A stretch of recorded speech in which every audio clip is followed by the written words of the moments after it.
भगवते वासुदेवाय। नमस्कार।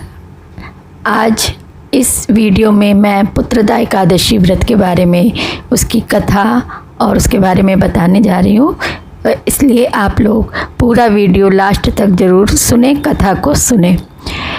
हर मास में 2 बार एकादशी व्रत किया जाता है।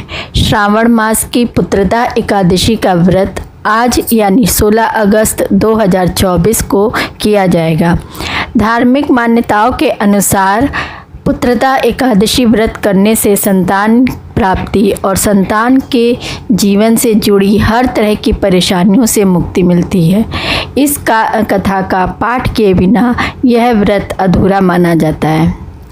हिंदू धर्मशास्त्रों में एकादशी तिथि का विशेष महत्व माना गया है।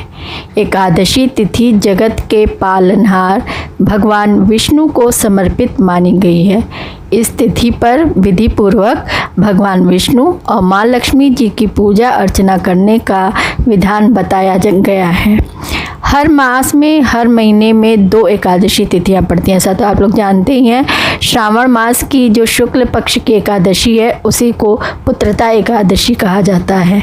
इस साल सावन पुत्रदा एकादशी का व्रत आज यानी 16 अगस्त को रखा जा रहा है। धार्मिक मान्यता है कि पुत्रदा एकादशी व्रत करने से व्यक्ति को भगवान विष्णु की विशेष कृपा मिलती है और अच्छी संतान की प्राप्ति होती है। साथ ही इस व्रत को करने वाले व्यक्ति के यश, कीर्ति, सुख और समृद्धि में भी वृद्धि होती है। अगर आप भी संतान की प्राप्ति चाहते हैं तो सावन की पुत्रदा एकादशी का व्रत अवश्य करें और पूजा के दौरान व्रत इस कथा का पाठ जरूर करें। ऐसा कहा जाता है कि इससे व्यक्ति के जीवन में खुशियों का आगमन होगा। तो आइए पढ़ते हैं पुत्रदा एकादशी की व्रत कथा। इस दिन, ये पुत्रदा एकादशी के दिन ये व्रत कथा अवश्य पढ़ें संपूर्ण शुभ फल प्राप्ति के लिए। तो कथा इस प्रकार से है। द्वापर युग के आरंभ में महिष्मति नाम की एक नगरी थी। महिजीत नाम का एक राजा राज्य करता था, लेकिन उसे पुत्र नहीं थे, इसलिए उसे राज्य पसंद नहीं था। उसे लगता था कि अविवाहित व्यक्ति को यहाँ और परलोक दोनों दुख देते हैं। राजा ने बहुत कुछ किया, लेकिन उसे पुत्र नहीं मिला। वृद्धावस्था आती देख कर राजा ने अपने जनप्रतिनिधियों को बुलाया और कहा, हे जनता, मेरे खजाने में अन्यायपूर्वक प्राप्त धन नहीं है। मैंने कभी भी ब्राह्मणों और देवताओं का धन नहीं छीना है। मैंने किसी दूसरे की संपत्ति भी नहीं ली, बल्कि जनता को पुत्र की तरह पालता रहा। मैं अपराधियों को बांधवों और पुत्रों की तरह दंड देता रहा। राजा ने आगे कहा कि किसी से भी घृणा नहीं की, सब लोग समान हैं। सज्जनों को मैं हर समय पूजता हूँ। मैं इस प्रकार धर्मपूर्ण राज्य करते हुए भी अपने पुत्र को नहीं मानता। यही कारण है कि मैं बहुत दुखी हूँ। राजा महिजीत की इस बात पर मंदिर और जनता के प्रतिनिधि बन गए। वहाँ बड़े बड़े विद्वानों को देखा। राजा की अच्छी इच्छा को पूरा करने के लिए एक अच्छे तपस्वी मुनि को देखते रहे। उसने एक आश्रम में एक महात्मा लोमश मुनि को देखा, जो बहुत पुराना धर्म जानता था, बहुत ही तपस्वी था। उसने एक आश्रम में जब मुनि को देखा, महात्मा लोमेश मुनि को देखा था, वह बहुत ही तपस्वी था और परमात्मा में मन लगाए हुए निराहार था। जितेंद्रिय, जितात्मा, जित क्रोध था।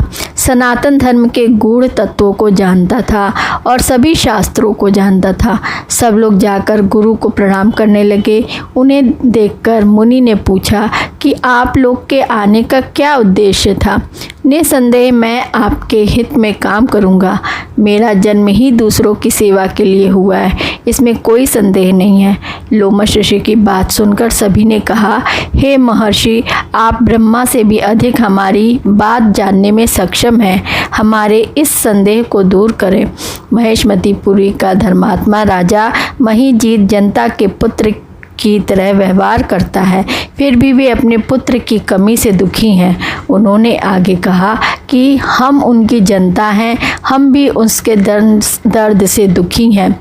आपके विचार से हमें पूरा विश्वास है कि हमारा यह संकट निश्चित रूप से दूर हो जाएगा, क्योंकि महान लोगों के सिर्फ देखने से बहुत सारे कष्ट दूर हो जाते हैं। अब कृपया राजा का पुत्र बनने का तरीका बताएं।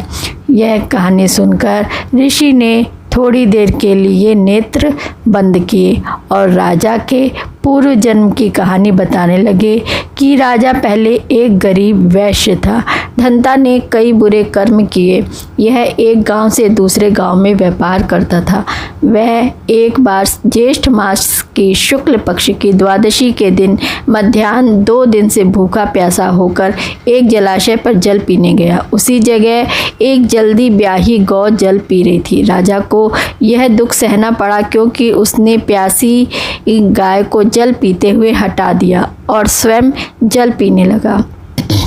एकादशी के दिन भूखा रहने से वह राजा हुआ और प्यासी गौ को जल पीते हुए हटाने के कारण पुत्र वियोग का दर्द सहना पड़ रहा है। यह सुनते ही सब कहने लगे, हे ऋषि, शास्त्रों में पाप करने का प्रायश्चित भी बताया गया है।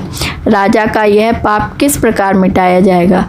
लोमश मुनि ने कहा कि श्रावण शुक्ल पक्ष की एकादशी, जिसे पुत्रदा एकादशी भी कहते हैं, सब लोगों को व्रत करना चाहिए और रात्रि को जागरण करना चाहिए। इससे राजा का पूर्व जन्म का पाप नष्ट हो जाएगा और राजा को निश्चय ही पुत्र रत्न की प्राप्ति होगी। लोमश ऋषि की बात सुनकर मंत्रियों सहित सारी जनता नगर को वापस आई। जब श्रावण शुक्ल एकादशी आई तो ऋषि की आज्ञा अनुसार सब ने पुत्रदा एकादशी का व्रत और जागरण किया। इसके बाद राजा को द्वादशी के दिन इसका वरदान दिया गया। उस वरदान के कारण रानी ने गर्भ धारण किया और गर्भ काल पूरा होने पर उसे एक बड़ा सुंदर पुत्र हुआ। हे राजन, इस श्रावण शुक्ल एकादशी का नाम पुत्रदा रखा गया। संतान सुख की इच्छा पूरी करने वाले इस व्रत को अवश्य करना चाहिए।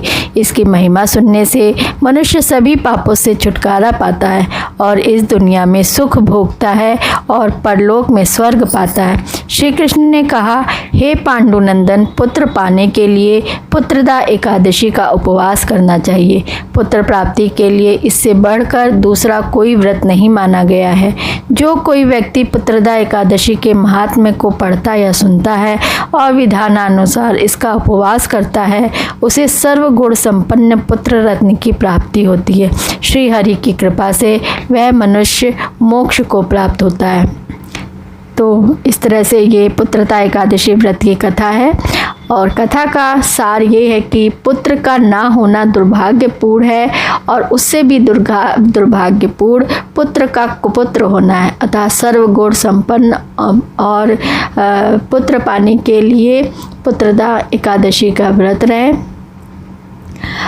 सर्वगुण संपन्न और सुपुत्र पुत्र बहुत ही दुर्लभ होता है प्राप्त करना।